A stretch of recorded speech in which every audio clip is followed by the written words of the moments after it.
Peekaboo, Congress. Well, here we are again. We the people.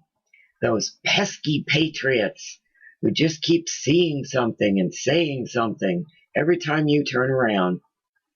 One of the irrefutable truths we've come to recognize about you is that whenever there's a highly controversial or urgent type crisis going on that commands public attention and is hammered 24/7 by the scripted mass media, there are inevitably some very nasty things going on in the other two rings, while you have us riveted on the center one in your criminal three-ring circus.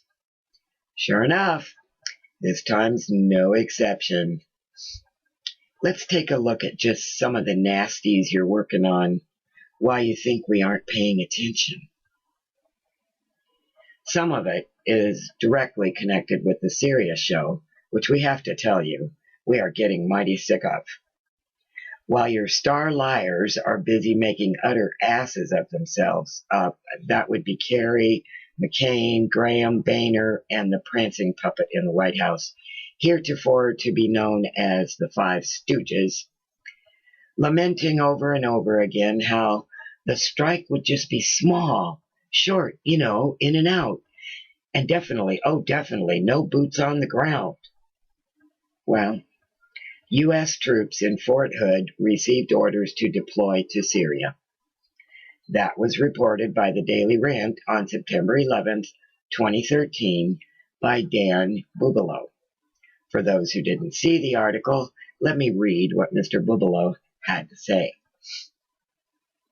He writes, I have been able to verify something extremely troubling in the past 12 hours. A close and verifiable source contacted me to lament the deployment of a friend from Fort Hood to Egypt, where this particular soldier will be for the next 9 months. We have no military base in Egypt, so we're all trying to understand the assignment and wonder if he and the other 400 soldiers are living in a tent in the desert. And if they are, how do they receive supplies? From everything to food, water, ammunition, and fuel to conduct whatever mission they are to fulfill. For I cannot imagine a C-140 being allowed to land at Cairo International. The following information has been sourced thoroughly. This particular soldier said that while he was not really thrilled about the assignment to Egypt, it was better than the soldiers that remained at the military base because they had just received their deployment orders to go to Syria. That certainly contradicts the posturing and false reassurances and table pounding of Obama and Kerry, does it not? Of course, credibility should never enter the discussion when talking about this president. If frogs get nourishment from eating flies, this pathologically dysfunctional misfit gets his lifeblood from telling lies. It is the manner in which he is genetically coded and has been brainwashed to operate.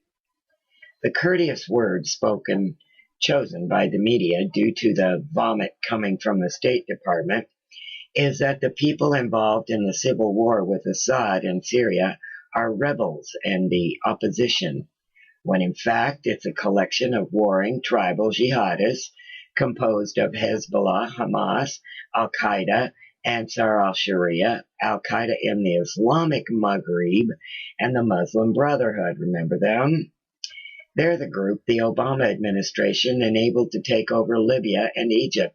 To put it tamely, just because they're all radical Islamic groups does not mean they all get along. Clearly, the gun-running operation CIA operative, not ambassador, Christopher Stevens oversaw out of the pseudo-embassy in Benghazi was funneling guns to the Muslim Brotherhood in Syria, which drew the ire of Ansar al-Sharia, which bears responsibility for the Benghazi attacks. Clearly, it is the jihadist group of his choice, as Obama tried his hand at yet another government overthrow. Now it becomes clearer why Susan Rice was sent out to lie to the press with an elementary school alibi, why Hillary Clinton screeched at a congressional oversight committee, and why the surviving operatives of the embassy attack have been placed under deep cover and from whom we will never hear. The administration was funding yet another proxy war with a poorly conceived operation, and it blew up in its face.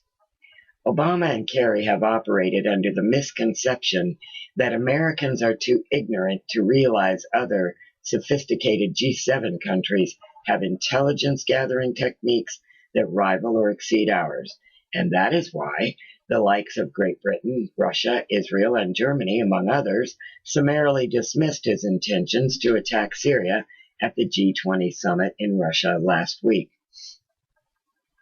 In fact, Germany's Der Spiegel just released copies of certain intelligence intercepts this morning, proving the Assad did not authorize the use of chemical weapons, and in fact was strongly opposed to doing so. Its intelligence gathering clearly shows that the use of nerve gas was by one of the ragtag rebel groups instead. Gee, I can't imagine the Muslim Brotherhood resorting to such barbaric techniques, can you? Watching the Obama administration is like watching the minicar pull into the center ring at the circus, and out comes one clown after another, after another, after another. Putin gains huge political capital for seizing on Kerry's loose tongue. Kerry inadvertently presented an opening against his boss's wishes for military action, and Obama comes across as a more disorganized and weak president, not only domestically, but equally, if not more damaging, internationally as well. And don't forget, the man who lied about gun running to the Mexican cartels, IRS targeting, the contents of the health care bill, NSA eavesdropping, is the same psychopath that assured Americans there would be no boots on the ground, and that it will be a very small, strategic attack. Why, then, do soldiers at Fort Hood already have in hand their deployment assignments to go to Syria? Unquote. Busted, boys and girls. What's that? Oh, now you'll say the Five Stooges didn't say there would be no deployment. We can't wait to hear how you will spin that one. And while we're on the subject of the IRS targeting, this week we find that not only did Lois Lerner lie her wrinkled little lips off, there are now emails to prove just how long she knew, what she knew, and how deeply she was involved in the whole thing. How convenient for old Bozo's claim that it was a phony scandal. Or how inconvenient. Mr. Bubalo also mentioned the shenanigans going on with the health care bill and its contents. Yeah, we already knew about the death panels, your unbelievably moronic idea that we'll let you chip us and our children, the fact that the whole thing was designed to destroy the private sector and the healthcare system in this country altogether, to force us into your stupid New World Order national health care utopia. But today we get another taste of your absurdity. It seems that Obama now wants our sexual history too. Now isn't that special? This article was written by Thomas Lifson and outlines just what's going on with that little detail you forgot to mention before voting. Oh, sorry, we forgot. You always have to pass legislation just so you can find out what's in it, right? Anyway, Mr. Lifson writes, the all-knowing federal government is collecting a massive database on its citizens, including their sexual histories. The abuses that Edward Snowden revealed the NSA is conducting are nothing compared to what Obamacare is offering to wannabe tyrants in the federal government. Betsy McCain explains, whether you're at the dermatologist or the cardiologist, you'll likely be asked, are you sexually active? If so, do you have one partner, multiple partners, or same-sex partners? Doctors are being turned into government agents, where they're pressured financially to ask questions they consider inappropriate and unnecessary and violate their Hippocratic oath to keep patients' records confidential. The problem is that doctors and hospitals are being financially pressured to adopt the electronic medical record system that places your confidential medical history on a database. Doctors and hospitals who don't comply with the federal government's electronic health records requirements forego incentive payments now and face financial penalties from Medicare and Medicaid starting in 2015.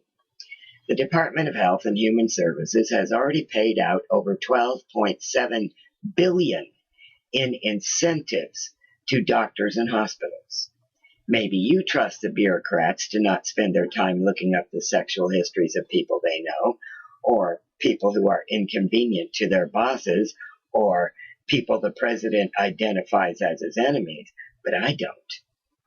We know that NSA people have been using their system to spy on ex-lovers. I hardly believe that the medical bureaucrats in Obamacare will be more ethical or more skilled than the spooks at NSA. There is so much potential for abuse here that it boggles the mind. This is the road to totalitarian domination. Privacy will soon be an obsolete concept. Mr. Lifson is right about the road to obsolete privacy, but only if we allow it. And we won't allow it. Apparently, you aren't getting your jollies off our phone conversations and emails. Now you want the details of the sex lives of the public to titillate your sick little pea brains. We'll make you a deal, though. When the pansy president shares the detail of his, we'll share the details of ours. You know, sort of like a good old game of truth or dare. Come on, it might be fun. When he tells us all about why he's sitting so cozied up with his male Pakistani roommate on the couch in the photo, why he's a member of a gay men's bathhouse in Chicago along with Rahm Emanuel, what happened to the wedding ring he was wearing all those years before Michelle, and all the juicy details of his romp with Larry Sinclair, we might be in more of a mood to share. Until then, we'll just wing it. If a doctor asks, are you sexually active? If so, do you have one partner, multiple partners, or same-sex partners? We'll answer, yes, of course. Depends on what day it is and how many sheep we can get to hold still. How's that? As if that weren't bizarre enough, today we hear Dingbat McCain announce that he'll write for Pravda. Seems that's news to them. Russian communists baffled by McCain's plan to write for Pravda. The Russian Communist Party on Saturday responded with bafflement to an announcement by U.S. Senator John McCain that he planned to write an op-ed piece for its official organ, Pravda, saying he had never contacted the newspaper. McCain's spokesman, Brian Rogers, said Friday that the senator had accepted an offer from Pravda and would submit an opinion piece in response to President Vladimir Putin's comment published in the New York Times on Thursday. But the communists said they had heard nothing of the offer.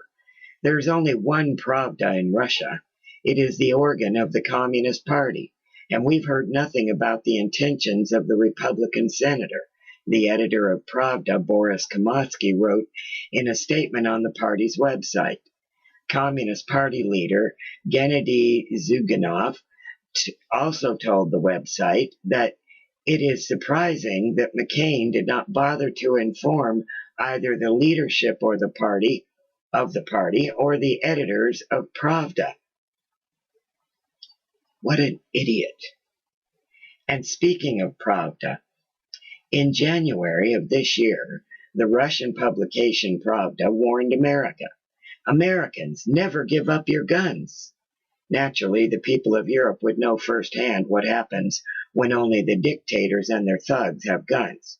Never fear, Pravda. We, the people of this nation, will never relinquish our guns, except through spent bullets and dying breath.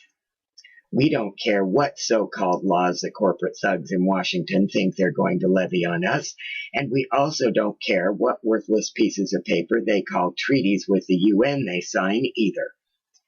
The proverbial gun behind every blade of grass lamented by Japan after World War II is now a gun behind every blade of grass and kitchen apron as even the ladies prepare for battle.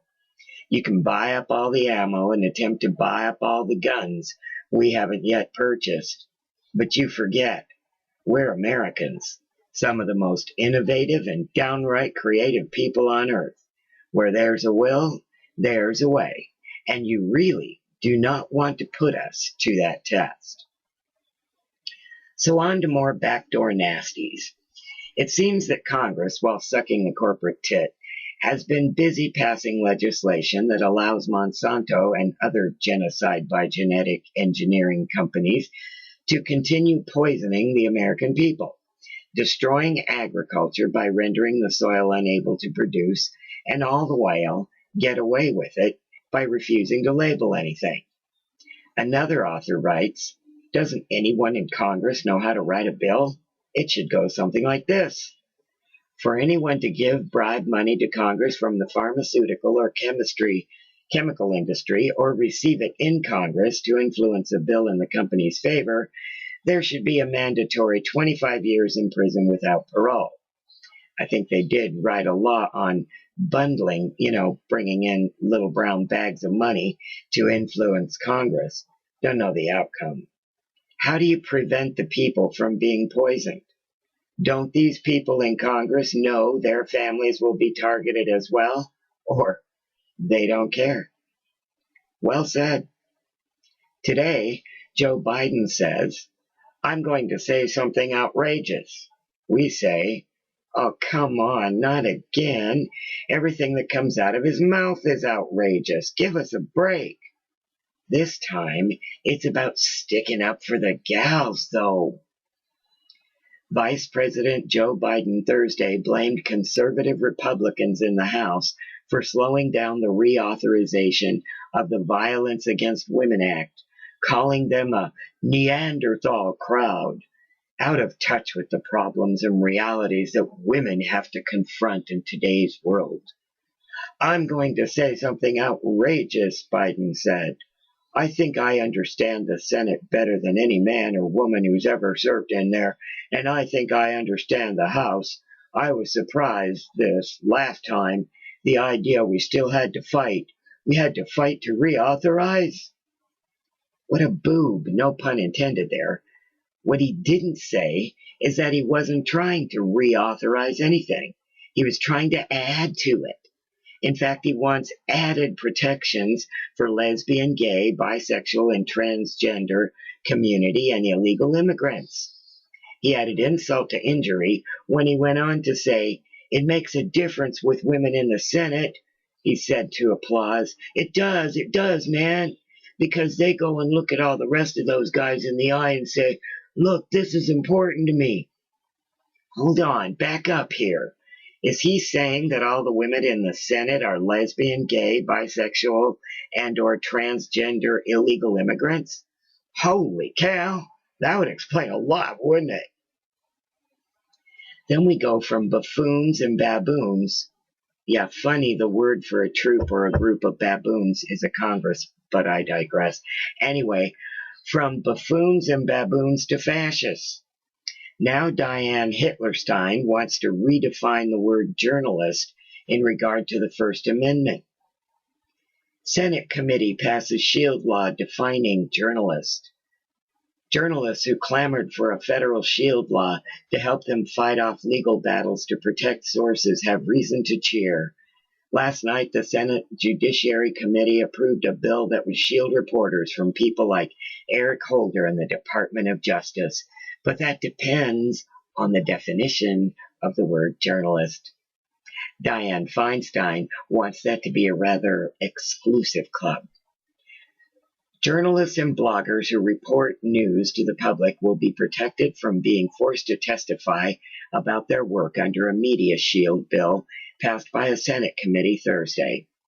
But the new legal protections will not extend to the controversial online website WikiLeaks and others whose principal work involves disclosing primary source documents without authorization.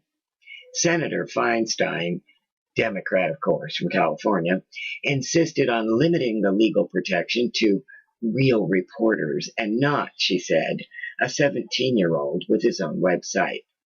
I can't support it if everyone who has a blog has a special privilege, or if Edward Snowden were to sit down and write this stuff, he would have a privilege. I'm not going to go there, she said. Feinstein introduced an amendment that defines a covered journalist as someone who gathers and reports news for an entity or service that disseminates news and information. The definition includes freelancers, part-timers, and student journalists, and it permits a judge to go further and extend the protections to any legitimate news-gathering activities. Hey, listen up, nitwits. Baboons are not allowed to redefine a damn thing in our Constitution or Bill of Rights. Furthermore, the definitions of the words in those documents were already redefined and defined in 1787 and 1791, respectively. You don't get to use a baboon-approved dictionary circa 2013 to interpret the words written more than 236 years ago. If you're so damn concerned and worried about whistleblowers, here's a suggestion for you. Stop violating the Constitution in the first place. Ever think of that? Once again, we will tell you. Nobody tells us what we can say, where we can say it, where we can write it, or how often. There's no distinction in the First Amendment between a freelance writer, blogger, Twitterer, or full-fledged corporate reporter, and we aren't going to sit still while you try to limit free press to only those puppets you already own in the mainstream media. We have a request. Somebody, anybody, please use a whole roll of duct tape on that lunatic female's mouth and tie her hands to her chair for the duration. On September 5th, an article by Robert H. Scales, retired Army Major General, was published. Since you baboons don't like to read, we'll read the good man's word for you right now. A War the Pentagon Doesn't Want by Robert H. Scales. The tapes tell the tale. Go back and look at images of our nation's most senior soldier, General Martin Dempsey, and his body language during today's Senate Foreign Relations Committee hearings on Syria. It's pretty obvious that Dempsey, chairman of the Joint Chiefs of Staff, doesn't want this war. As Secretary of State, John Kerry's thundering voice and arm-waving redounded in rage against Bashar al-Assad's atrocities. Dempsey was largely and respectfully silent. Dempsey's unspoken words reflect the opinions of most serving military leaders. By no means do I profess to speak on behalf of all our men and women in uniform, but I can justifiably share the sentiments of those inside the Pentagon and elsewhere who write the plans and develop strategies for fighting our wars. After personal exchanges with dozens of active and retired soldiers in recent days, I feel confident that what follows represents the overwhelming opinion of serving professionals who have been intimate witnesses to the unfolding events that will lead the United States into its next war. They are embarrassed to be associated with the amateurism of the Obama administration's attempts to craft a plan that makes strategic sense. None of the White House staff has any experience in war or understands it. So far, at least, this path to war violates every principle of war, including the element of surprise, achieving mass, and having a clearly defined and obtainable objective. They are repelled by the hypocrisy of a media blitz that warns against the return of Hitlerism, but privately acknowledges that the motive for risking American lives is our responsibility to protect the world's innocence. Prospective U.S. action in Syria is not about threats to American security. The U.S. military civilian masters privately are proud that they are motivated by guilt over slaughters in Rwanda, Sudan, and Kosovo, and not by any systemic threat to our country. They are outraged by the fact that what may happen is an act of war and a willingness to risk American lives to make up for a slip of the tongue about red lines. These acts would be for retribution and to restore the reputation of a president. Our serving professionals make the point that killing more Syrians won't deter Iranian resolve to confront us. The Iranians have already gotten the message. Our people lament our loneliness. Our senior soldiers take pride in their past commitments to fight alongside allies within coalitions that shared our strategic goals. This war, however, will be ours alone. They are tired of wannabe soldiers who remain enamored of the lure of bloodless machine warfare. Look, one told me, if you want to end this decisively, send in the troops and let them defeat the Syrian army. If the nation doesn't think Syria is worth serious commitment, then leave them alone. But they also warned that Syria is not Libya or Serbia. Perhaps the United States has become too used to fighting third-rate armies. As the Israelis learned in 1973, the Syrians are tough and mean-spirited killers with nothing to lose. Our military members understand and take seriously their oath to defend the constitutional authority of their civilian masters. They understand that the United States is the only liberal democracy that has never been ruled by its military. But today's soldiers know war and resent civilian policymakers who want the military to fight a war that neither they nor their loved ones will experience firsthand. Civilian control of the armed services doesn't mean that civilians shouldn't listen to those who have seen war. Our most respected soldier, President Dwight Eisenhower, possessed the gravitas and courage to say no to war 8 times during his presidency. He ended the Korean War and refused to aid the French in Indochina. He said no to his former wartime friends, Britain and France, when they demanded U.S. participation in the capture of the Suez Canal. And he resisted liberal Democrats who wanted to aid the newly formed nation of South Vietnam. We all know what happened after his successor ignored Eisenhower's advice. My generation got to go to war. Over the past few days, the opinions of officers confiding in me have changed to some degree. Resignation seems to be creeping into their sense of outrage. One officer told me, "To hell with them. If this guy wants this war, then let him have it. Looks like no one will get hurt anyway."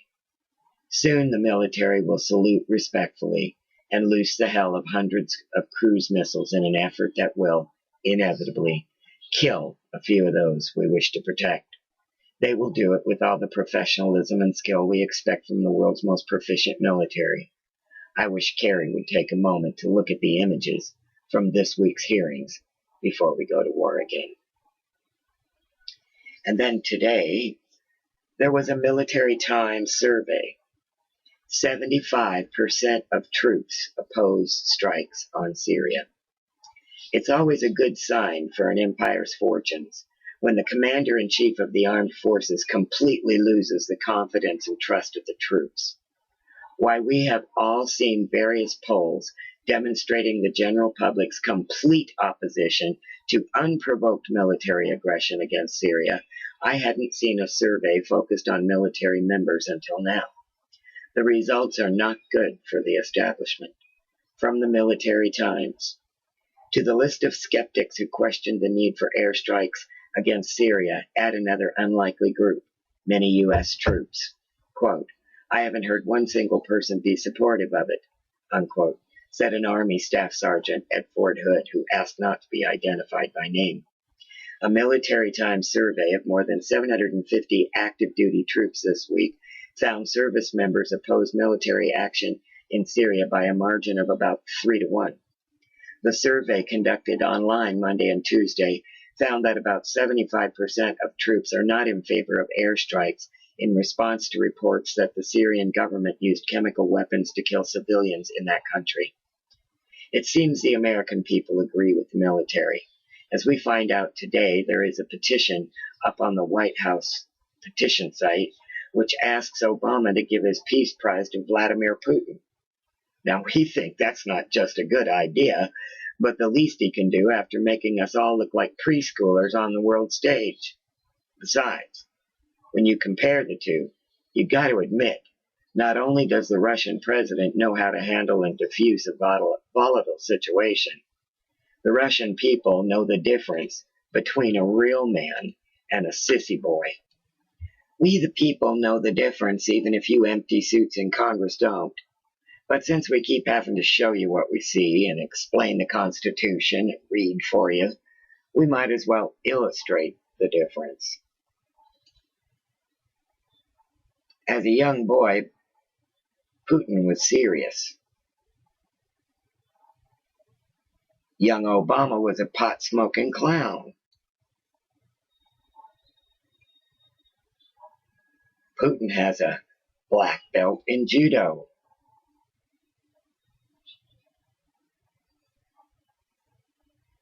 While Obama winces like a girl at the sight of judo.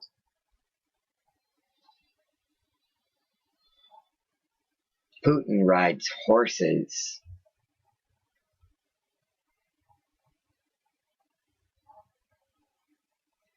Obama rides girly bicycles with a helmet.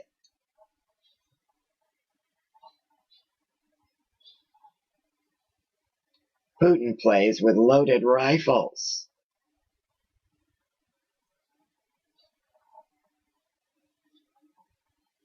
While Obama plays with plastic squirt guns.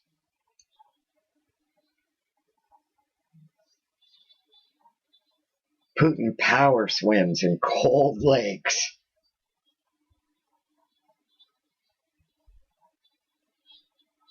While Obama tiptoes through the shallows in Hawaii.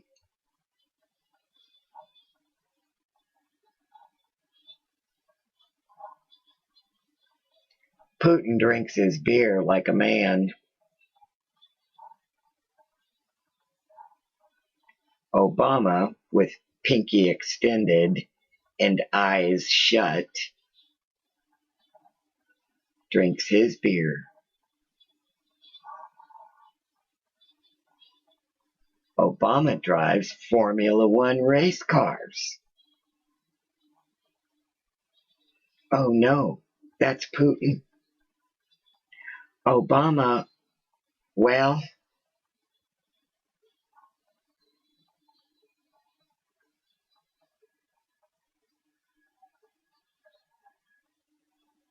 Putin likes Navy speedboats. While Obama prefers boogie boards.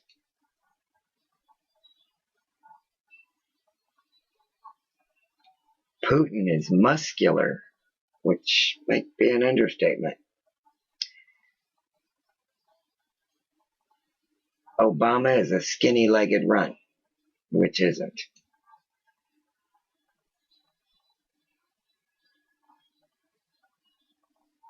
While Putin fishes like a man, Obama, well,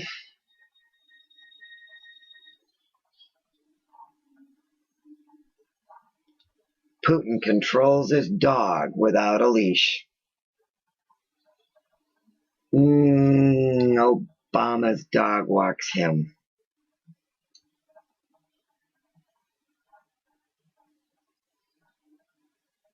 Putin proudly sings his nation's national anthem, while Obama doesn't give a damn. In fact, he hates America so much he can't even bring himself to fake patriotism. Vladimir Putin sits like a man. Obama sits like one of the girls, and the only man in that photo is Whoopi Goldberg on the left.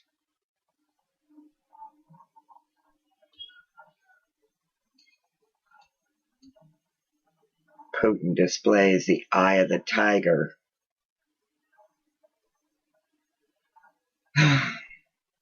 While Obama affects that feminine look in that stupid fake-ass plastic smile.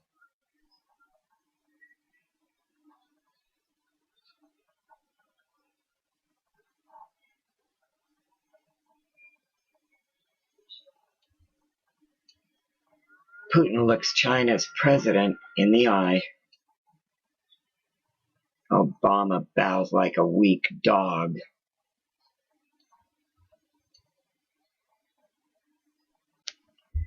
This great nation is not about to follow a limp-wristed liar into war, and looks like our military is in agreement, as we're told now that 5 top generals have told him if he pushes this particular button, he'll be arrested, tried, convicted, and will swing for treason.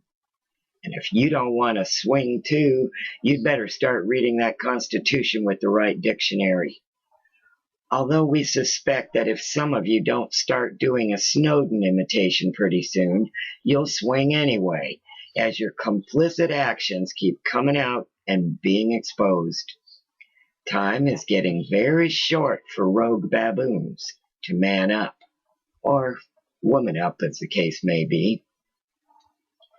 So that's just a little of what we're seeing and saying this week. Until next time, have a good sleep and see if you can't dream up some way to save your butts, not to mention your careers. Many of you will be going home to stay soon, either by lost elections or massive recall efforts. Of course, we the people would rather see every one of you in irons. Sometimes it's hard to keep ourselves true to our honor and integrity. But you wouldn't know anything about that, would you? Too bad. We are the answer.